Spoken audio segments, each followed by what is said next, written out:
So what exactly just happened? Northwestern gets the upset win over Nebraska, over in Ireland. There were free drinks throughout the stadium, and the fans there may have needed it after what they saw on the pitch throughout the day on Saturday. Nebraska had so many chances to win this game. It was winning this game. It was going to win this game. But then Scott Frost and the Nebraska offense, wasn't just him on the sidelines, I suppose, just threw it all away, multiple times, mind you.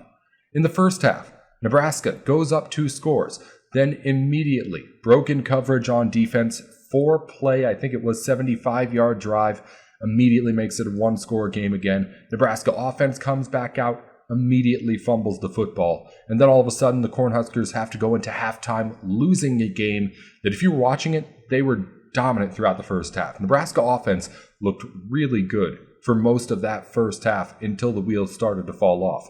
Then in the second half, Nebraska takes the lead back, goes up 2 scores. Then out of nowhere, Scott Frost decides to throw an onside kick into the mix in the third quarter. Obviously, Northwestern gets it and scores back right away, making it a 1-score ball game. Then the Wildcats just kind of punch and grind their way through to taking the lead in the fourth, and then just really sit on the football the rest of the way. Long drive to end it. Classic kind of Fitzgerald win there for Northwestern, just ground and pounding their way to the victory once they had the lead. And broadcasters said it on the game. Northwestern was playing for a lot of that part of it, just trying to not lose. Testing Nebraska, saying, hey, do something to win this. You're Nebraska. It hasn't been done before, right? And once again, Cornhuskers could not show up. And it's panic mode. If you're a person in Lincoln and a fan of this team right now, you should be in panic mode.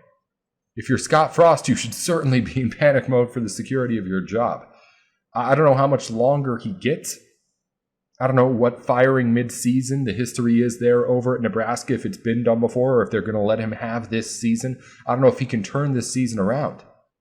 But if you're a Nebraska Cornhusker fan right now, as I mentioned on the show this week, all confidence is gone. Get to that more in here in just a second. Just other takeaways from the game, though. I think Casey Thompson is good. Despite the fact that Nebraska lost this game, I think he looked really good at points during this season, or during this game. Exceptional at the beginning of the game. And when he was the one out there making some shots, he was able to connect.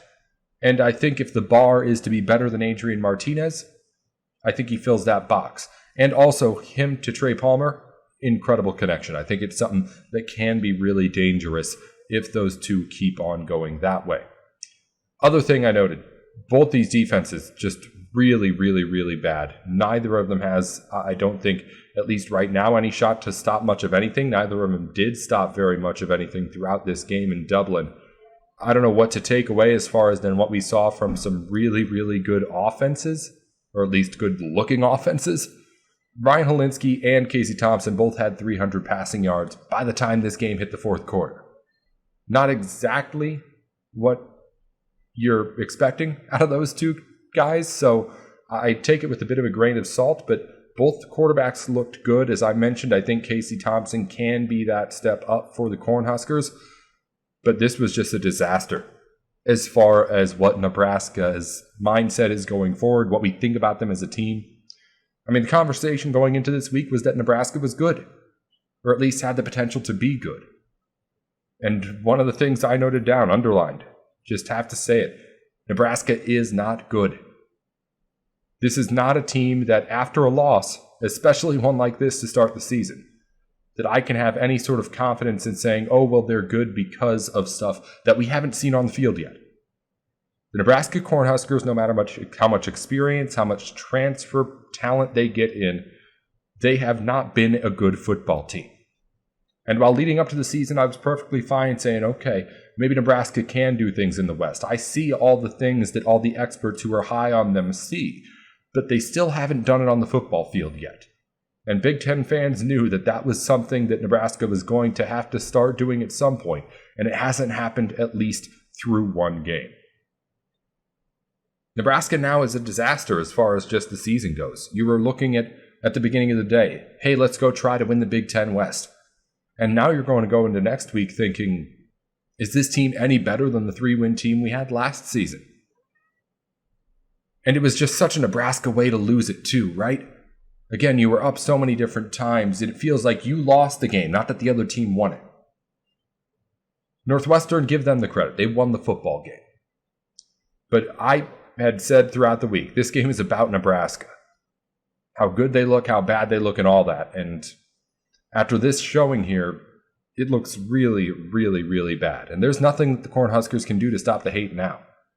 It's all coming back, and looking at the schedule, I don't know if they'll have a chance to really prove that they are good enough to win for a really long time.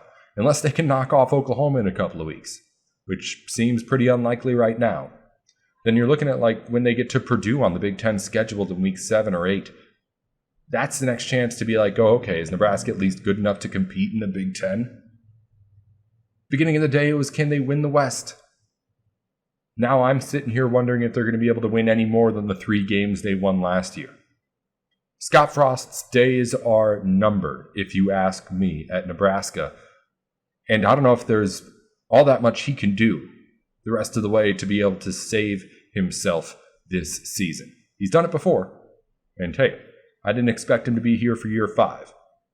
But I think this put a very, very, very negative damper on things to start the season. And if he makes it to the end, I'm just trying to think now, like, okay, even if you beat Oklahoma and do okay in the Big Ten, is that enough to have everyone saying that we believe in you now? He said in the post-game presser, onside kick was his call.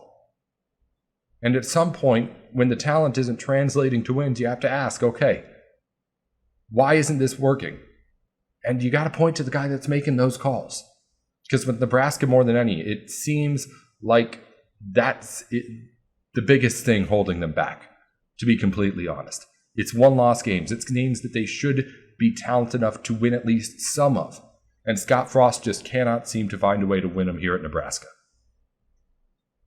If I were doing things, he wouldn't have even started the season. But after a loss like this, obviously firing a coach this early looks bad, but I don't think you can put it out of the question.